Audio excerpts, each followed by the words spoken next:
MAGA hat bonfires ignite nationwide. My name, Santiago DC Maria, November 15, 2025. Look. If you told me a year ago that I'd be scrolling through my feed watching diehard Trump fans literally setting their precious red MAGA hats on fire in backyard pits and city parking lots, while cursing the man they once worshipped like he was the second coming, I would have laughed in your face and told you to lay off the edibles. But here we are on this chaotic November 15, 2025, with videos popping up from coast to coast of folks who bled red for Mr. Orange authoritarian tyrant Trump Epstein, now turning those embroidered slogans into ash because the endless drip of Epstein files, the shutdown that starved their families, the lies about checks and health care. And now even Marjorie Taylor Greene getting branded a traitor and drowning in death threats from the cult she helped build has finally cracked the spell, leaving Trump isolated in his golden tower tweeting into the void while his base fractures faster than a cheap knockoff wallet at a rally gift shop. And honestly, the sight of those flames dancing on what used to be symbols of blind loyalty has me grinning like a kid who just found out the bully's getting suspended. Because this is what waking up looks like when the Kool-Aid runs out and reality slaps you across the face with a frozen fish. I'm talking real people here, not some coastal elites or paid protesters, but the Heartland heroes who camped out in lines for hours to snag those hats back in 2016, the ones who plastered their trucks with Trump flags and screamed "lock her up" until their voices gave out. Now posting tear-streaked selfies next to smoldering piles explaining how the Epstein connections were the last straw after watching their jobs vanish in the 43-day shutdown fiasco, where federal paychecks stopped, but bills sure as hell didn't. Or after hearing Trump promise direct checks to every American only to ghost the idea like he does his ex-wives, leaving unemployment claims spiking 15% while snap lines snake around blocks longer than his ego, and these aren't isolated incidents, oh no.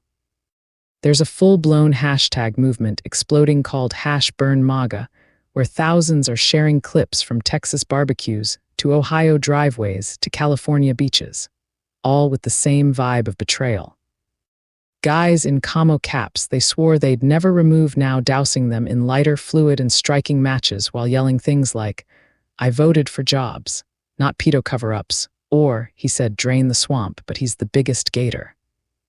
And the comment sections are a war zone of former fans piling on with stories of lost homes, skyrocketing ACA premiums set to jump 60% come January for 20 million folks, rural hospitals boarding up windows because reimbursement got gutted in the chaos, and families rationing meds because insulin costs more than rent these days, all while Trump jets off for Middle East flu shots and photo ops that do jack squat for the people who put him there.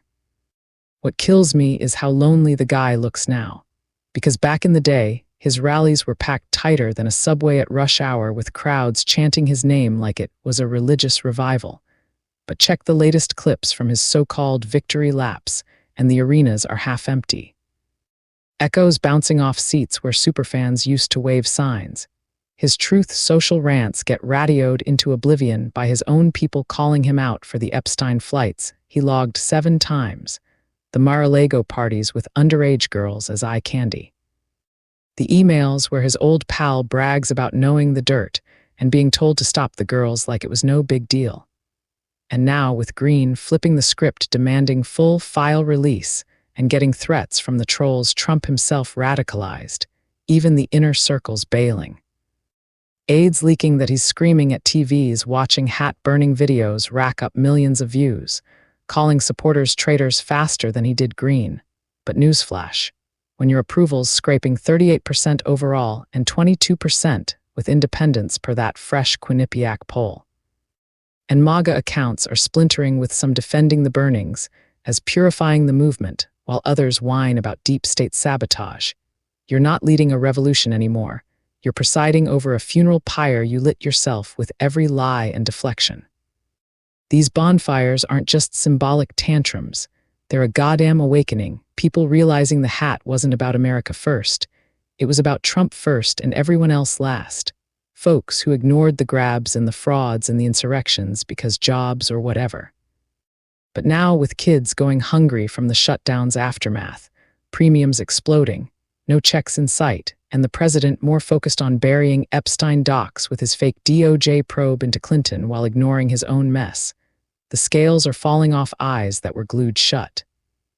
Videos show moms tossing hats into fires, saying they can't explain to their daughters why they supported a guy tied to that monster.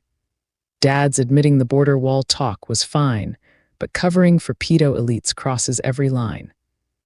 Veterans burning theirs because VA funding got slashed in the budget fights, and it's spreading like wildfire, pun intended, with local news picking up stories of entire VFW halls hosting burn events, Facebook groups for Trump train riders now ghost towns or turned anti, and influencers who made bank selling merch flipping to expose the grift, all while Trump spirals, floating primary challenges against anyone who dares question. But too late. The People's Court has convened around those flames, judging him guilty of betrayal on a scale that makes his impeachments look like parking tickets.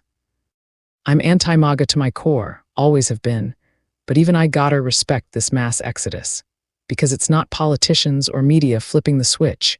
It's regular Americans fed up with being pawns in a conman's game, waking up to the fact that loyalty got them nothing but debt and division. And as those hats turn to smoke curling into the night sky, it's a signal that the emperor's naked ass is on full display, lonely at the top with only his mirrors and yes-men left, while the base rebuilds without him, stronger, smarter, done with the cult. I just want to thank you all, like, share, and follow to stay connected. I am Santiago del Carmen Maria, the Queen of Crowning Thoughts, because I say it like it is. Copyright 2025 independent writer, Crowning Thoughts truth speaker, AI video content creator, writer, blogger, Santiago, DC. Maria, all rights reserved.